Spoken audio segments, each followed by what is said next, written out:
Ferdy Sambo tampil sebagai pengkhotbah selama menjalani hukuman di lapas.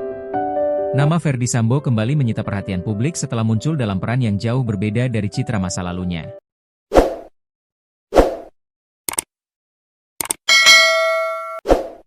Mantan Kepala Divisi Profesi dan Pengamanan, Kadif Propam, Polri tersebut kini terlihat aktif dalam kegiatan keagamaan di Lembaga Pemasyarakatan, Lapas, Kelas 2 Cibinong, Kabupaten Bogor, Jawa Barat.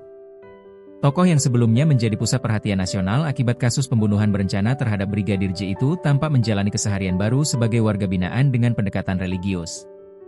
Perubahan sikap dan aktivitasnya pun memicu beragam respons di tengah masyarakat, mulai dari rasa ingin tahu hingga diskusi hangat di ruang publik.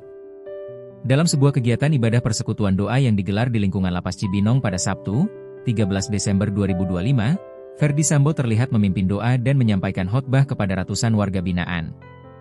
Momen tersebut terekam dalam dokumentasi yang kemudian beredar luas. Pada kesempatan itu, Ferdy Sambo berdiri di mimbar dan menyampaikan pesan spiritual kepada sesama narapidana. Dalam khotbahnya, ia menekankan bahwa makna kebebasan tidak semata-mata diukur dari kondisi fisik, melainkan juga dari ketenangan dan kemerdekaan batin. Yang bisa kita dapatkan tanpa belenggu fisik maupun spiritual kiranya bersama Tuhan kita Yesus Kristus, kata Ferdy seperti dikutip dari video yang beredar di media sosial. Sementara itu, belum ada keterangan resmi dari pihak Lapas Cibinong terkait kegiatan keagamaan yang diikuti oleh Ferdy Sambo. Sejumlah warganet menanggapi video itu dengan beragam komentar. Penjelasan Lapas.